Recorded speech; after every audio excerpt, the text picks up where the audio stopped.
Sebenarnya saya tadi sempat sampaikan ke Pak Dharma, sebenarnya saya ini masuk ke kandang macan sebenarnya. Iya. Karena saya adalah pengusung direct license dan adalah pengusung untuk perjuangan untuk para pecinta atau produser yang lebih baik. Tadi sebenarnya sudah disampaikan sama Pak Amin, Pak Dil, mengenai judul. Ini sebenarnya tadi saya mau bicara, tapi sudah diduluin sama Pak Amin. Karena itu saya saking penasarannya, saya sampai buka untuk ya di Google untuk KKBI. Mudarat artinya apa? Mudarat itu ada berbagai tindakan atau perilaku yang bertentangan dengan nilai-nilai agama atau moral yang diakui. Luar biasa ini artinya. Jadi ini seolah-olah mudarat adalah sesuatu ini adalah sesuatu yang tidak baik, sesuatu yang sangat jelek atau sangat buruk. Harusnya judulnya kalau menurut saya direct license manfaatnya untuk ekosistem Indonesia yang lebih baik. Harusnya itu judulnya, sehingga diskusi kita akan lebih positif dan akan lebih membawa ke suasana yang lebih energinya lebih positif. Ya. Oke, saya tadi karena tadi langsung disinggung oleh Bunda Mas, saya langsung menyampaikan aja. Langsung ke poin aja bahwa apa yang disampaikan oleh Bunda Pang mengenai pasal 87 Undang-Undang Hak Cipta itu tadi ada penekanan harus, padahal di dalam Undang-Undang Hak Cipta ini tidak ada.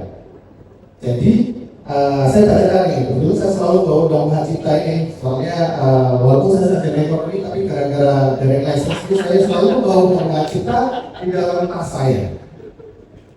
Pasal 87 Undang-Undang Hak Cipta Nomor 28 2014 untuk mendapatkan hak ekonomi setiap pencipta, pemegang hak cipta, pemilik hak terkait menjadi anggota lembaga manajemen kolektif agar dapat menarik imbalan yang wajar dari pengguna yang memanfaatkan hak cipta dan hak terkait dalam bentuk layanan publik dan bersifat komersial. Jadi saudara-saudara, Bapak Ibu sekalian, di sini tidak ada kalimat harus, sehingga pemahaman menurut kami bahwa memang untuk mendapatkan hak cipta memang bisa melakukan atau bisa melakukan dari lisensi juga. Nah, karena ini kita kembali lagi bahwa kita ingin mengikuti aturan yang ada, ya, kita mencoba membongkar atau untuk melihat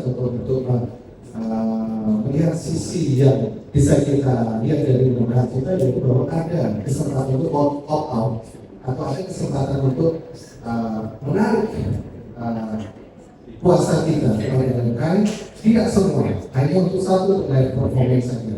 Jadi untuk yang konser atau untuk yang live performance aja yang kita ambil, kita opt out dari kuasa kita kepada lembaga manajemen kolektif. Sehingga itu hanya memungkinkan kita untuk melakukan dana license, dan itu tidak melanggar undang-undang, dan itu juga tidak melanggar aturan manapun juga. Karena seperti yang disampaikan oleh Pak Dir di dalam polisi briefnya juga adalah di situ ada kebebasan berkontrak, untuk bisa melakukan option in atau option out. Option out ini ya kita memberikan kuasa untuk right yang kita berikan, seperti contohnya yang memang tidak bisa kita oleh, seperti contohnya kalau kita menagih di tempat karaoke, kita menagih di horeca, kita menagih di tempat pemutaran di mall-mall dan segala macam, itu memungkinkan untuk kita untuk tidak menagih sendiri, karena memang tidak mudah untuk melakukan itu. Itu harus ada memakai blanket license. Mungkin itu lebih memungkinkan. Tapi ketika kita bisa menggunakan direct license kepada para pengguna atau para pelaku pertunjukan, kenapa tidak? Itu yang menjadi dasar kita, kenapa kita bersikeras bahwa direct license adalah sesuatu yang bisa membawa kita kepada yang lebih baik lagi. Lalu yang kedua yang ingin saya sampaikan, ini adalah polemik dari direct license ini sebenarnya adalah karena kita melihat ada disparitas yang sangat tinggi antara artis pelaku pertunjukan dengan para pencipta lagu. Ini sangat jauh sekali. Kenapa bisa begitu? Karena pelaku pertunjukan langsung mendapatkan bayaran dalam mereka melakukan pekerjaannya, tetapi para pencipta lagu tidak langsung bisa mendapatkan pembayarannya atau mendapatkan royaltinya dari karya yang dilakukan atau yang dipertunjukkan oleh para pelaku pertunjukan. Itu yang mungkin membuat kita disparitas itu yang sangat tinggi. Alhasil, para pencipta lagu mendapatkan royaltinya tidak sewajarnya seperti yang diamanatkan oleh pasal 47 tadi. Jadi saya sempat menegaskan mengenai yang sewajarnya. Kalau 300.000 setahun itu kan tidak wajar ya untuk untuk sebuah royalti. Dan berbanding terbalik dengan para pelaku pertunjukan atau artis penyanyi. Seperti contohnya lagu yang sangat hits, karena saya ambil contoh bukan lagu saya, lagunya Dewi Casmala, Berharap Untuk Berpisah, itu lagu hits di mana-mana, dinyanyikan di kafe-kafe, di klub-klub, di konser-konsernya, dan penyanyi adalah Reza Artamevia.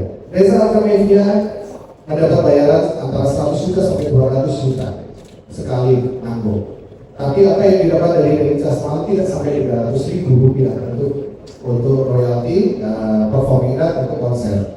Jadi disparitas ini sudah sangat tinggi sekali. Dan juga ada contohnya sahabat saya di depan saya, Mas Baby Gold, dia adalah pencipta lagu-lagu hitsnya Afgan. Afgan bisa mendapatkan honor yang sangat lumayan tinggi, ratusan juta. Tapi Mas Baby Gold sampai sekarang untuk yang distribusi konser untuk yang tahun 2023 ini pun belum mendapatkan nol atau nihil. Sehingga apa? Sehingga kami bisa menyimpulkan bahwa blanket license ini yang mudarat sebenarnya blanket license. Jadi bukan dari license, tapi dari license yang bisa memberikan manfaat langsung pada para penciptanya. Dari sini saya juga ada catatan ya. Blanket license memang terbukti tidak mensejahterakan pencipta lagu yang dilindungi hanya oleh undang-undang cipta. Kenapa bisa begitu? Karena di sini kami mencapai atau menuliskan ada kelemahan dari blanket license, yaitu pendistribusian royalti kepada pencipta lagu memakan waktu yang lama. Dengan cara membayar royalti setelah konser berakhir, maka berpotensi IO atau penyelenggara atau pengguna karya cipta itu makin tidak membayar royalti, dan itu terjadi. Ada banyak sekali kawan-kawan IO yang ketemu sama saya. Ini sebelum kami bergerak untuk mengeluarkan dari license ya, Mas, saya itu sebenarnya mau bayar kepada KM, tapi pertanyaannya apakah itu nyampe ke ini? Karena saya selalu mendapatkan komplain dari para pencipta lagu bahwa mereka tidak mendapatkan royalti atau mendapatkan hasil dari konser-konser yang kami buat. Itu yang mereka sampaikan. Itu orang-orangnya masih hidup, itu kita masih bisa tanya. Lalu kalau performance pada dasarnya dari penjualan tiket atau biaya produksi jika menggunakan blanket license tidak fair dari sisi bisnisnya. Karena apa? Karena akhirnya ada beberapa pencipta lagu yang sebenarnya harus mendapatkan hanya pada saat itu, tapi karena dia tidak mendaftar ke RMK atau dia tidak mendapatkan haknya, benar gitu. Jadi itulah yang terjadi. Banyak sekali kawan-kawan kita juga yang para pencipta lagu yang akhirnya seperti contohnya Mas Benito, walaupun dia menjadi anggota dari Wali, dia belum mendapatkan haknya dari konser-konser yang akan lakukan, yang akan sudah berjalan. Dan yang lucunya adalah salah satu case yang disampaikan oleh Mas Benito adalah ada salah satu konser di Yogyakarta. Mas Benito menanyakan kepada ibunya apakah dia sudah membayar performing kepada kalian. Si Iwan akan menanya, loh memang itu tidak include ya.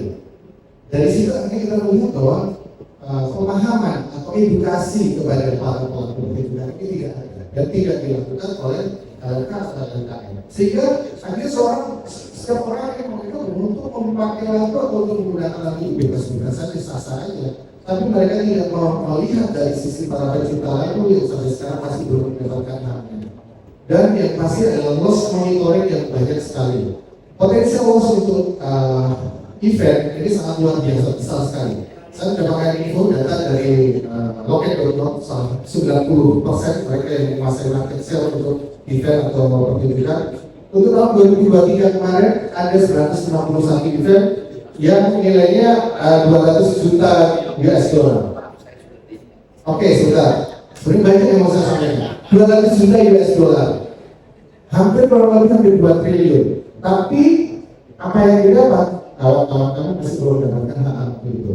Dan hasil dari pendapatan konser yang kemarin tahun 2021 kalau nggak salah ya, itu 900 juta dari 140 miliar pendapatan total yang didapatkan dari AMK Bami, hanya 900 juta, berarti kurang dari 1% pendapatan dari konser. Saya sebenarnya mau ingin menceritakan dari lessons kita ini, saya ingin langsung tegas saja bahwa dari lessons kami ini hanya untuk live konser, hanya untuk live event. Kami tidak akan mengutip-utip untuk dari lessons untuk yang penarikan di di tempat-tempat hiburan, di reguler atau di mall atau segala macam. Itu silahkan pakai brand license. Silahkan untuk memutar lagu dan segala macam, menggunakan menggunakan master atau menggunakan fonogram, silahkan di collect untuk brand license. Tetapi untuk yang dari license, untuk yang konser memakai dari license dengan sistem yang aksi lagi perjuangan, untuk menggunakan digital dari license yang nanti akan digabungkan dengan di-embedkan dengan OSS perizinan 1 itu yang digagas oleh Bupati Terima kasih.